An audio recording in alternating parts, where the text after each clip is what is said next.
Good morning. In this episode, we're going to build an awesome bridge into our cathedral. Good morning and welcome to MorningCraft. Grab a drink, get comfortable, and let's begin.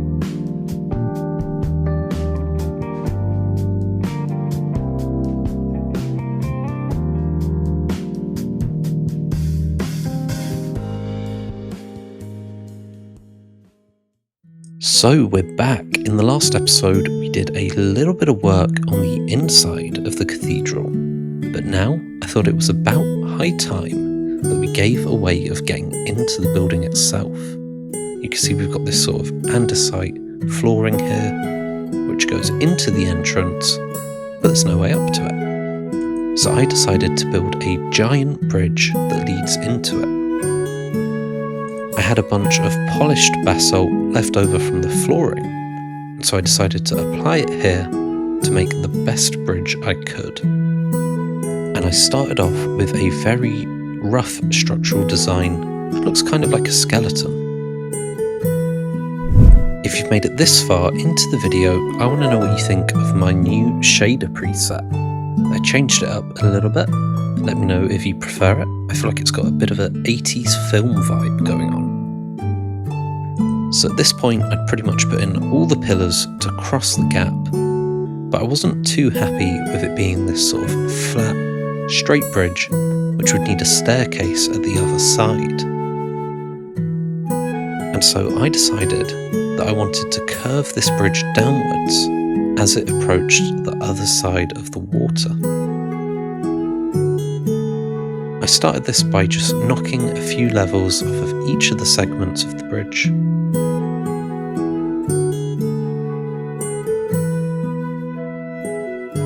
And you can see me getting to work here on the first segment, just lowering it down by one and building a small support between the two segments.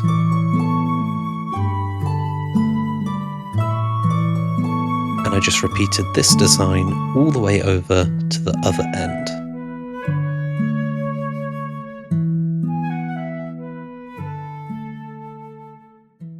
With the Aluffian forces amassing on the edges of Mornington, Sir Chapman gathered all the leaders atop the cathedral. The army is here. They have a combined force of 800. Our scouts estimate another 1,300 on the way. It is hopeless to count when they have powers beyond their soldiers. If we wish to avoid the same fate as the Arasich, we should surrender at once. Surrender is not an option. They must pay for what they did to our people. We should find a way to beat them. Your people can be counted on two hands bare. Do not risk all our lives on vengeance. I'm not one to shy from a fight, but we are hopelessly outmatched. And from Taterzen's knowledge of the continent, the 2,000 will only be a small fraction of Olaf's forces. We have 3 elytras.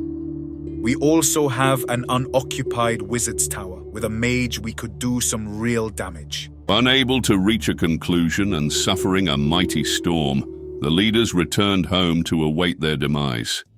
Like, subscribe, and share to give your friends a great start to their day. So here you can see the curve is really beginning to pay off. It's really sort of come down to the correct height for the other side of the water.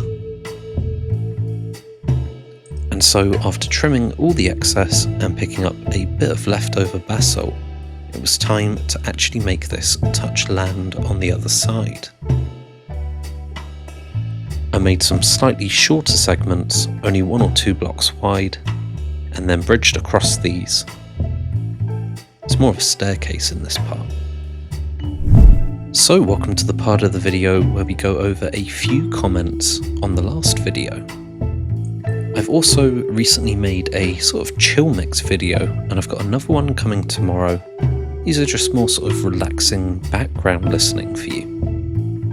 So we've got this comment here from Big Noob who says that we should place some benches and an altar and also an organ, which are great ideas for the cathedral, and I'll definitely do them next time I do an interior video.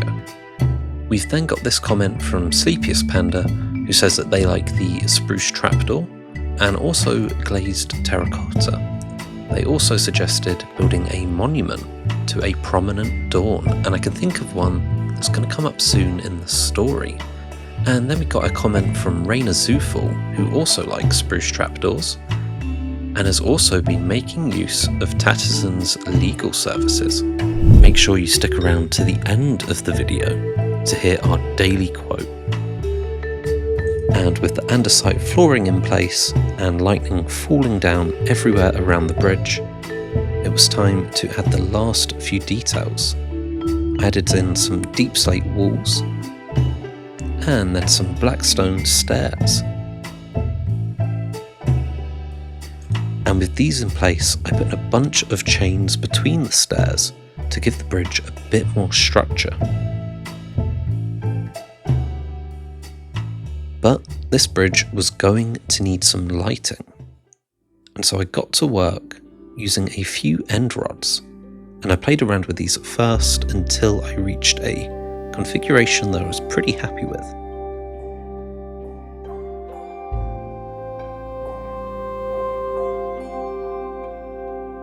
So if you've made it this far into the video, let me know what you think of the end rod lighting on the bridge. I wasn't too sure about it, but it's sort of grown on me and I kind of like it. So let me know what you think in the comments down below. The end rods sit pretty nicely on either side of the bridge and light up the way as you walk, and I added in a few lanterns and a few extra pillars on the side. I also terraformed the dock area and a little bit of the area underneath the cathedral.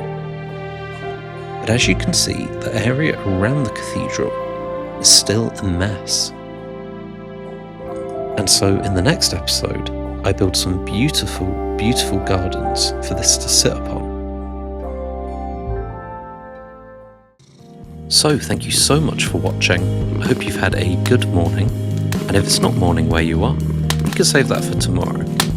But I hope you make today the very best it can be, and in the next episode, we're going to landscape all around the cathedral so it really stands out.